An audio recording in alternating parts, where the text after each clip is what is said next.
everyone. We are out here in the field this morning with Dad, and he's going to tell us about harrowing the field. So he's going to show you the equipment that he uses, and then we'll go out and you can see what it looks like. So I'm going to turn you around so you can talk to him. All right, Dad. Okay, good morning, everyone. Today we're going to talk about the harrow. The harrow, it's used for many different things. Mostly it's used for in row crop fields to smooth the field out, to break all the clods up, and they get it smoothed out to prepare it to put seed down in the ground. A lot of times they pull it behind the disc, sometimes they don't.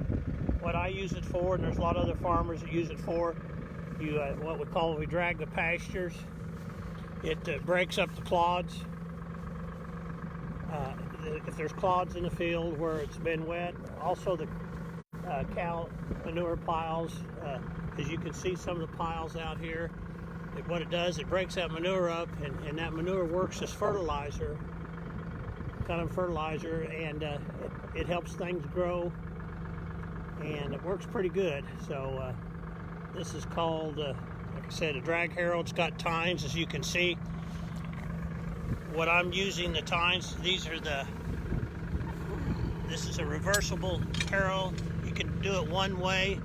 These are slanted right here, as you can see. And if I turn it the other way, they're straight up and down. It'll dig more with them straight up and down. But what I'm using it for today is to break up the newer piles, and also it'll knock some of the old weeds down. And so I guess we'll get in the tractor and we'll go with it. Okay.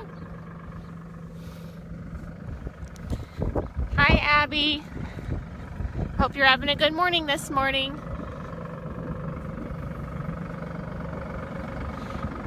This is the same tractor that he used to feed hay the other day that we rode around in. Here, you want to take that?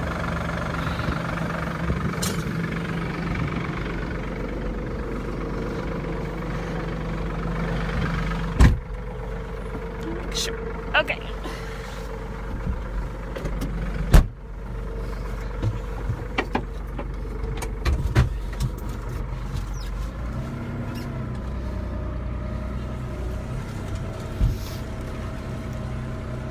So I'll turn you guys around here in just a minute once we get through to this other part of the field. So Dad, how often do you harrow a field? Just usually once a year, sometimes twice a year. If I'm gonna put clover seed down, sometimes I drag it behind because it'll open it up to get the clover seed in. All right.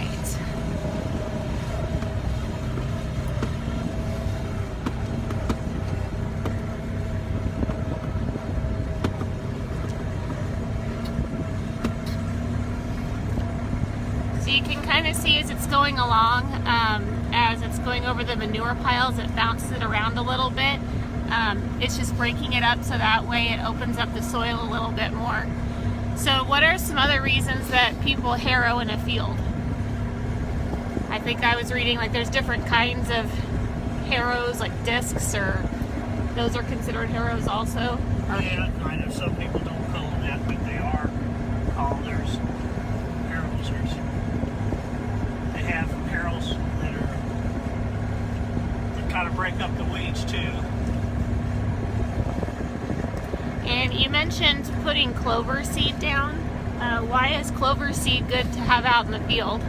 Well, because the cows like it, and it's high in protein, and also works as a kind of a nitrogen. It helps things grow too. So about how long does it take you to get through like a field this size? Like how long will you probably be working on this today? Oh, this field here probably 3 or 4 hours, something like that, maybe longer. Depends on how open a field is, if you have to make a lot of turns. This has got a lot of terraces on it, so it'll take a little bit longer. So if you don't go through and harrow a field, like break up these dirt clods and break up this manure, will the grass grow as well? Well, the grass will still grow, but this definitely breaks, if you break it up, the manure piles, and aerate the soil, it definitely grows a little better. This year we haven't had to worry about it so much because we've had so much rain.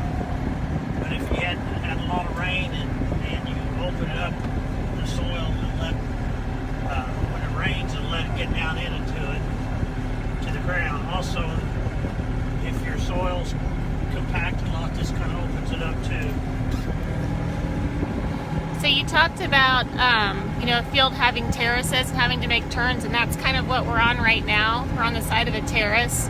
Why are there terraces out in the field? Because it helps erosion. You build a terrace so it won't be as fast as runoff.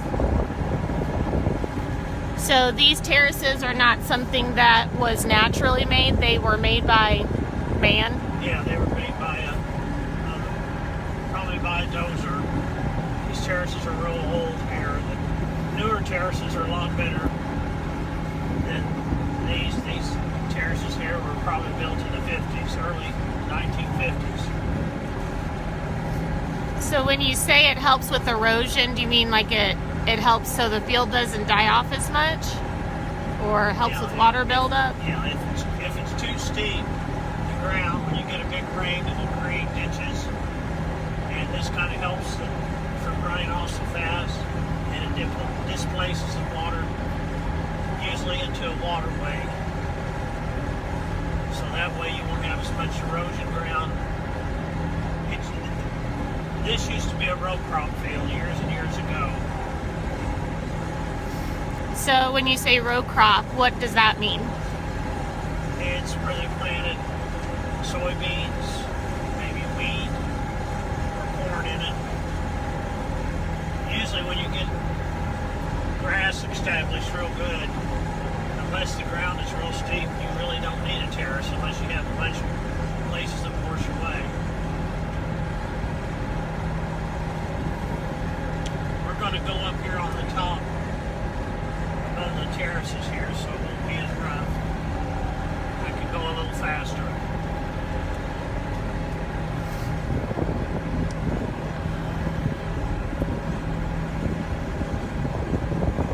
A lot of these manure piles you can't see because they've been here a long time, and the ones that are dry, that they'll break up really good.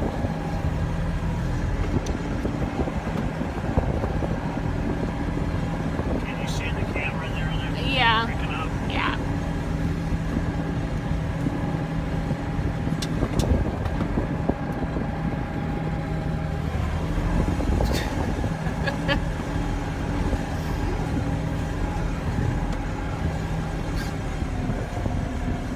So as he's dragging it out, it kind of looks like it's muddy behind us as it gets dragged back. That's what that is. It's the manure getting spread out. This harrow here is kind of called a flex harrow. It's still a drag harrow, but there are some drag harrows that are more flat, but this is flexible tines. It's a lot better. And this one's just a drag. Some harrows are on wheels that are a lot wider than this, that they can go through fences or through gates easier. This one I have to raise up and take it through a gate. This one's 20 foot wide, so it won't go through a gate unless it's a double gate. So when we were out in the field earlier, we've talked a couple times about having to get the twine from the hay bales. Does the twine from hay bales get caught in this and cause some problems if you don't get it picked up? Yeah, if I don't get it picked up, it catches in it, so it's kind of a problem to have to cut it out. A lot of times you can't catch it all the twine or the net grab. In fact, that's why we were a little bit late this morning going on. Once we got up here, we were using a knife to cut twine out of this that had been caught in it. Also, the hay out here that we've rolled out, not to tell you about that, we didn't do any of that. It scatters the hay out. If there's hay that's left gather it out, so we'll leave some clumpy.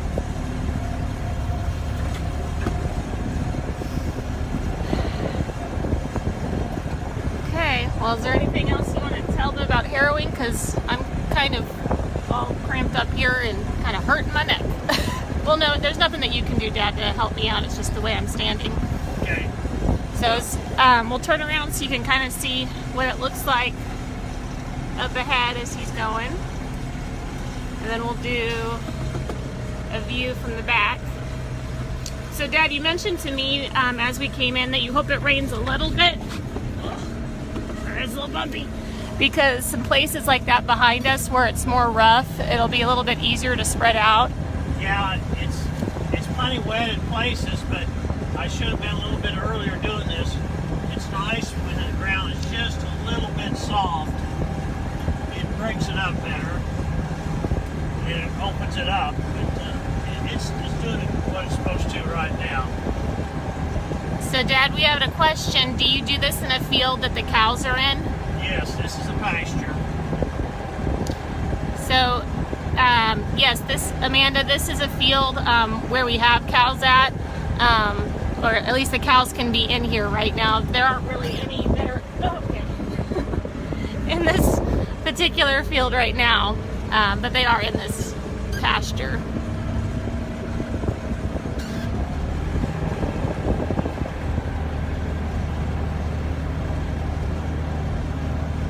Well, hopefully you've been able, I'll zoom in just a little bit here so you can hopefully see it a little bit better and see it get drug out.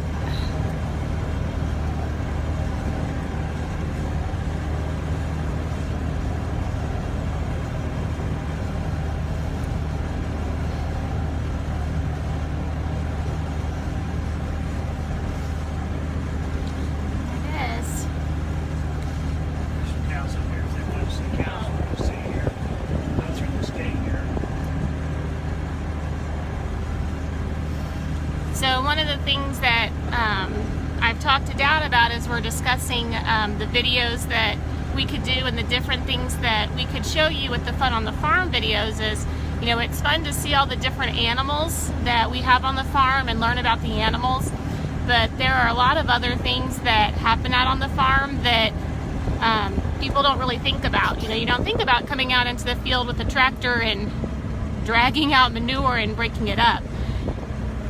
So, you know, there are a lot of things that happen out here that people don't think about, that take a lot of time that you need to do in order to have a successful farm. So, yes, Nick, this is to break up the manure and any dirt clods, and it helps to spread it out, and it encourages growth. And, oh, there we got some mud that we're going to go through. It also helps to, oops, sorry, my foot's in the way. It also helps to aerate the ground a bit to encourage growth.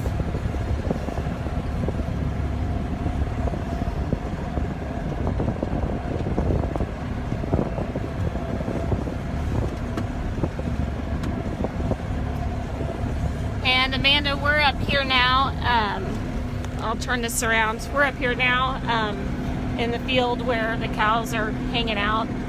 So just like whenever we were feeding the hay, the cows will just kind of move out of the way as we come on through. It's no big deal.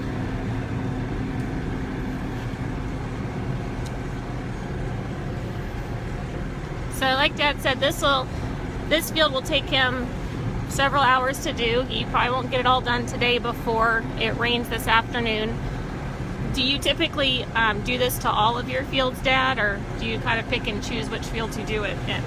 I just kind of pick and choose usually, but if I have enough time, I'll do them all.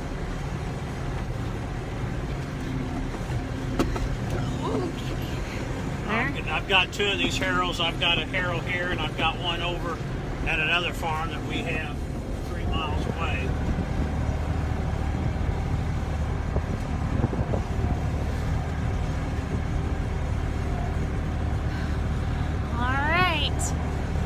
Well, this is a fun experience you get to see with harrowing. You can kind of see how of these sticks are getting a little bit caught up. Most of them are able to go through the tines and it doesn't cause a big problem. But hopefully you've been able to see how this can break up the manure and help with the field. They were going through some leaves. You can really see those bouncing around. Okay, oh, there's a big old stick that's caught in there. It might end up bouncing out eventually. If not, we'll have to pull it out at some point.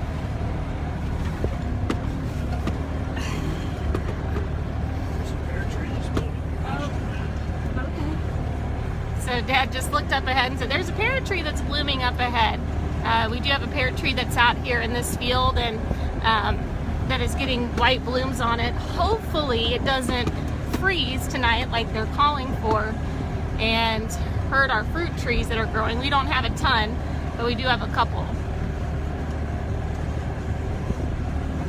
We'll come up here to the fruit tree and stop and check it out, and then I'll say bye to everybody and resituate myself inside the tractor because it's a little uncomfortable.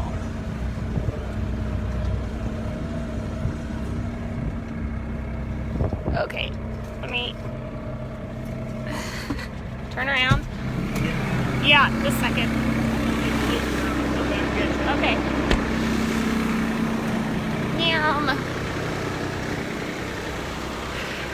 All right, so just show you real quick. This is a pear tree. This is one that just grew naturally. And you can see that we're starting to get some blossoms on it, some of those white blossoms. So hopefully the freeze tonight doesn't happen, so we're able to get some pears off of this tree. All right, well, I'm gonna turn you around because I could actually move a little bit better. I was kind of cramped up. Like I said, farm work isn't always like super exciting and crazy with fun animals, but there are a lot of things that happen out on the farm that take time to do and take a lot of time sometimes, but they're things that need to happen in order to help everything else operate on the farm. You know, we have to harrow the field to make sure that the grass can grow effectively so that the cows and the donkeys and the horses can eat. So we're glad that you guys could join us this morning. We will see you back next week on Monday, and we'll be checking out some other things around the farm. As always, if you have any questions about anything that you saw today, be sure to ask in the comments, or if there's anything else that you'd like to see on the farm, if you'd like to see some of the animals again, or if you'd like to learn more about something that we do, please go ahead and you can comment in here and we will get back to you. I hope everybody has a great weekend.